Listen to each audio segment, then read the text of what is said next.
वंदे मातरम मित्रों। नवरात्रि के पावन पर्व के समापन के उपरांत हम आज दशहरे का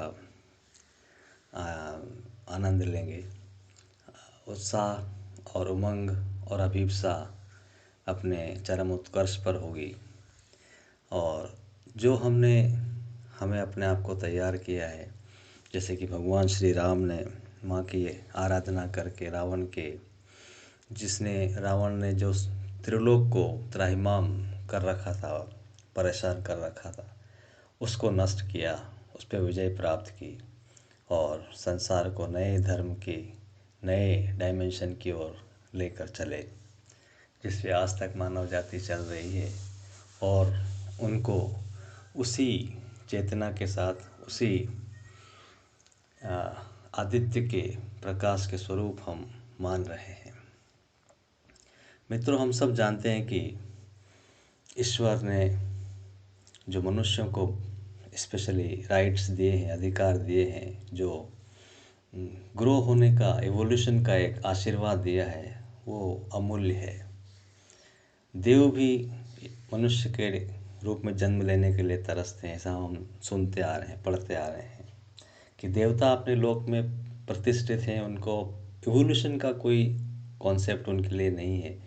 जो है इंद्र ही रहेंगे, वरुण ही रहेंगे, जो देवलोक में है वो वहीं रहेंगे। उनका कोई इवोल्यूशन जैसा मनुष्य का होता है कि अमीबा से लगा के एक सुपर ह्यूमन तक बन सकता है, वो आशीर्वाद सिर्फ मनुष्य को, वो जो प्रिविलेज है, वो विशेष अधिकार है, मनुष्य को मिला हुआ है।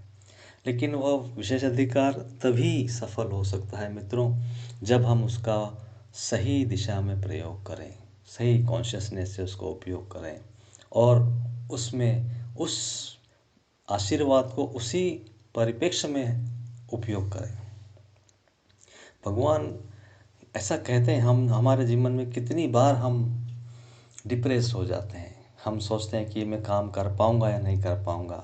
वो अवस्था राम के जीवन में भी आई और रावण को मारने के पहले उनको एक पल के लिए ऐसा लगा कि रावण इतना महान है और उसमें ये शक्तियां हैं और वो इतने सारे देवी देवताओं को उसने अपना गुलाम बना रखा है, बांध रखा है, और उसकी एक हुंकार पे सारे लोग काम करने के लिए तैयार होते हैं, जितने भी देवी देवता हैं।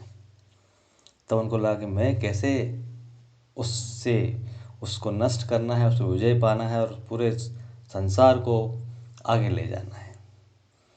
तब वो अपनी आत्मा की तरफ या अपने सोर्स की तरफ चलते हैं और वो आदित्य हृदय स्तोत्र का पाठ करते हैं। सूर्य को फिर से एक बार वो आह्वान करते हैं सूर्य का कि मेरे जीवन में आप प्रकाशित हो। सही, जब ईश्वर भी अगर मनुष्य के रूप में आते हैं तो ये जो अपने आप को तैयारी करने की, अभिप्सा की, अपने अंतर ज्वाला को हमेशा प्रज्वलित रखने की, सत्य के मार्ग पे, धर्म के मार्ग पे आगे बढ़ते रहने की यह अभिप्सा सतत चलती रहनी चाहिए मित्रों। जो समय आज है, हम भी जिस तरह से हमारे अवतारों ने, गुरुओं ने, इनकारनेशंस ने हमें रास्ता दिखाया, उसी तरह से अभिप्सा, और जितनी हमारी अभिप्सा होगी उसी के अनुपात में ग्रेस, कृपा ऊपर से ईश्वर की होगी। तो आज का दिन दशहरे का कि हमने 9 दिन में एक्वायर किया है, उस यज्ञ की आहुति में हम अपना इंटेंस पूर्णाहुति का जो समापन होता है, उस समय जो यज्ञ की ज्वालाएं होती है, वह ज्वाला हमारे हृदय में, हमारे अंतरात्मा में उठें और हमारे सारे जितने भी दिव्य जीवन के शत्रु हैं उनका नाश हो जाए, और जितने भी रावण के एलिमेंट्स कहीं रह गए हों किसी कोने में, उनका भी सब ईश्वर आहूत कर दे हम, और उस यज्ञ की वेदी में वो सब कुछ नष्ट हो जाए। इसी शुभकामनाओं के साथ मैं आज दशहरे के पावन पर्व पे हम सब के लिए प्रार्थना करता हूँ और हम सब ईश्वर के एक दिव्य यंत्र बनने की तैयारी में आगे बढ़ें और सतत रूप से चलते रहें। इन्हीं शुभकामनाओं के साथ दशहरे की शुभकामनाएं again and again. Vande Mataram.